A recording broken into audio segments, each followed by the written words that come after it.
1948. The Second World War had just ended. Governments were determined that the past should not be repeated. Avoiding war meant also avoiding the economic mistakes of the 20s and 30s. In erecting trade barriers, people thought they were protecting their economies, but as trade dried up, the result was economic ruin. So in 1948, the whole political and economic system needed to be overhauled. Stability, a sense of global community, they were the key. International organizations were created to restore economic cooperation and peace. Only 23 countries signed Gatt, the General Agreement on Tariffs and Trade, but it turned out to be a major contributor to world economic security. 50 years later, the World Trade Organization has 132 members. It has taken over the duties of the old Gatt, but it's also handling new areas of trade. International banking, telecommunications, high technology inventions. The Gatt brought order into the world jungle of trade, because when you have the law of the jungle, the bigger animal eats the smaller animal. And it wasn't very much different in terms of world trade. Big countries, when there were no rules among countries, mutually agreed among all of them, could very easily exert more pressure than they could do in a multilateral system where every country has the means to have itself be heard. The rules defined what governments could do and what they could not do with their trade policies. For example, countries could not discriminate between their trading partners. Gatt also became a forum for countries to settle disputes and to negotiate lower trade barriers. 8 rounds of increasingly complex trade negotiations took place under Gatt. All this meant a better climate for investment and job creation. In its 47 years, Gatt saw trade barriers fall and an unprecedented growth in world trade. Gatt's membership grew eventually from the original 23 to 128. Most were developing countries and were given special treatment to help them adjust to the rules. In the 1970s, a first major attempt to revise Gatt rules was only partly successful. Relatively few countries signed all the new agreements of the Tokyo Round. Meanwhile, the global economy was going through a rough period because of sharp rises in oil prices and financial troubles. Protectionism threatened to return to world trade. Then in 1986, in Punta del Este, Uruguay, ministers from all around the world gathered to launch an event that was to transform world trade, the 8th round of Gatt negotiations, the Uruguay Round. The negotiations lasted 7.5 years, and at the end, 125 countries participated. The Uruguay Round became the largest and most complex negotiation in history. It covered some of the most sensitive subjects of the time, so the stakes were high. There is a sense at the same time of crisis, but also a very responsible answer to this situation and a collective wish to see the multilateral system control the situation. During that time, the world went through even more political and economic changes. The walls were coming down in Eastern Europe and the former Soviet bloc. These economies were turning to market forces and international trade. More and more developing countries also realized that they could gain substantially by opening up their markets and participating more fully in world trade. Finally, when ministers gathered in Marrakesh in April 1994, they had before them an agreement that represents the most far-reaching reform of the trading system since Gatt's birth. The Uruguay Round agreement is complex, but it can be summed up in two important achievements. The first is the creation of a new organization with full legal status, the World Trade Organization. I believe it is indispensable from both an economic and a political perspective that the World Trade Organization should have the role that is foreseen for it in the concluded Uruguay round negotiations. Without that, the world into which we would be rapidly moving would be a divided world of conflicting blocs and countries with spheres of influence, seeking the type of advantage over each other that has in the past led to wars and conflict. The second achievement is that the World Trade Organization's agreements form a single package with unprecedented broad coverage. The first major reform of trade in agricultural products. The gradual elimination of long-standing restrictions in textiles and clothing. A further substantial reduction of tariff levels. The first international trade rules for services and intellectual property. And a more effective means of settling disputes. The WTO agreements were agreed by consensus, which means that everybody concurred in them, which means that over 100 countries that participated in the Uruguay round agreed without any reservation to this whole enormous package. There is flexibility. For example, developing countries are given more time to adjust, but in the end, no one opts out. Countries do not lose their sovereignty by joining the World Trade Organization. Basically, the World Trade Organization represents a contract between countries. Now, let's think of an individual. I sign contracts. They definitely constrain my behavior. They limit what I'm going to be able to do. But I do this because I believe that there are offsetting benefits. The Uruguay round ended in 1994, but negotiations did not stop there. In 1996, the Singapore conference gave them a major boost. As a result, in 1997, 3 new agreements have been reached covering international markets worth trillions of dollars.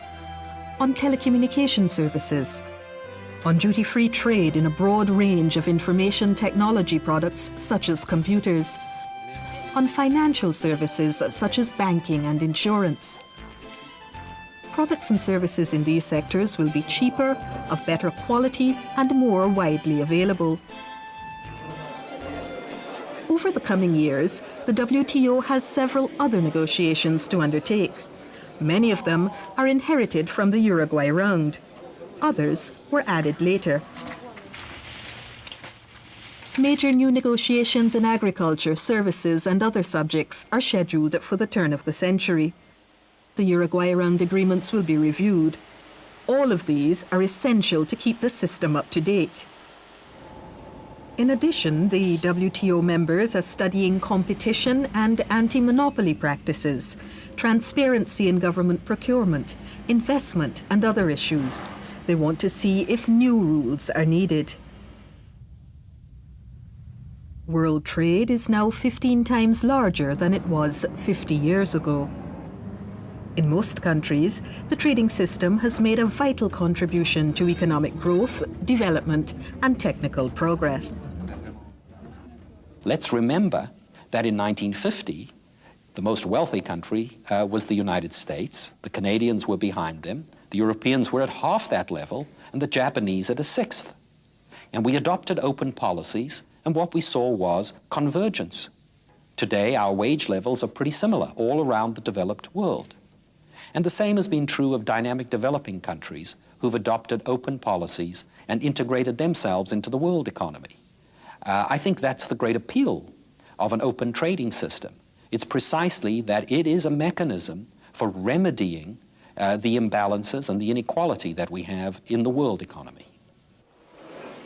But alongside the promise, poverty remains. The least developed countries have difficulty tapping into the benefits of the trading system. Into the potential sources My country, which is one of the least developed countries, follows with interest the current process of globalization. We are convinced that this process, if it is well conducted, can stimulate the harmonious growth of the world economy, a growth that can reduce the gap between rich and poor countries. More can be done to help these countries catch up, and more is being done. Recently, 26 countries improved access to their markets for products exported by the least developed countries. Now is the time that we attack the problem of the least developed countries. And I can tell you that it is possible to eliminate poverty. The WTO, the International Monetary Fund, the World Bank, and 3 other organizations are now working together to reinforce development in the poorest countries, give them training assistance, and help them diversify and improve their services and industrial production. The WTO is not an ivory tower. How can public opinion and the private sector influence the WTO process? Through their governments. Governments reflect domestic concerns through negotiations or disputes that they bring to the WTO. Liberalization of world trade has been remarkable in boosting the living standard of populations and creating jobs. It's true there has to be some give and take as companies move their production from one country to another, with perhaps the relocation of jobs in certain countries and job creation in others. But I don't think we can go on indefinitely maintaining a dichotomy by saying, let's do everything at the national level, but we also want everything at the international level. There's a little bit of both. The system does help create jobs. Tous les emplois qui ont été créés durant ces décennies sont dus à la croissance. All the jobs created during this last decade result from economic growth. In their turn, improved wages and standards of living have stimulated growth within companies, which have therefore been pushed into recruiting. Everything is interlinked. Increasingly, the trading system is asked to take into account other broad issues that spill across national borders. I therefore think it's also important for WTO to increase its own ability to learn from the global civil society. This is because the challenges of the next century are the challenges of the last century and the new challenges of the future. We have the challenges of poverty, a problem which is not going away. We have challenges of increasing malnutrition and hunger, but we have new challenges of global warming, of biodiversity. We have challenges which force us to live as one world. The trade rules give governments the freedom to protect their environment, to follow social policies that promote the welfare of their people, and to pursue all these goals through other international organizations if they wish. The task of the WTO is to ensure that these legitimate objectives do not turn into protectionism in disguise. Instead, a new consensus is emerging that trade liberalization and environmental protection are not only compatible goals. There must be 2 sides of the same strategy to achieve sustainable development on a global scale. Looking ahead, the World Trade Organization faces several challenges. First, to keep pace with new priorities in a rapidly changing international trade environment. Not least, the new information technologies are shrinking time and space. They will have a far-reaching impact on international trade. Second, the WTO has to ensure that the rules are applied in as much of the world as possible. That means bringing new countries into the system, including the few large trading nations that are still outside, such as China and Russia. Third, WTO members want to ensure that regional economic groups that are set up around the world support the global system. And fourth, being global means looking after the interest of the poorest countries so that they can benefit fully from the opportunities presented by a vibrant, up-to-date trading system. And perhaps most important of all is to ensure that the system responds to the aspirations of people in every member country. These challenges cannot be met by imposing policies or values on one another. Well, I think that the main challenge is to build a universal system, a system which includes all the nations of the world, inside a rule-based system, not a power system, where their relation will be made because of the rules that they have agreed together and not because of their power relations. This is certainly a very revolutionary objective.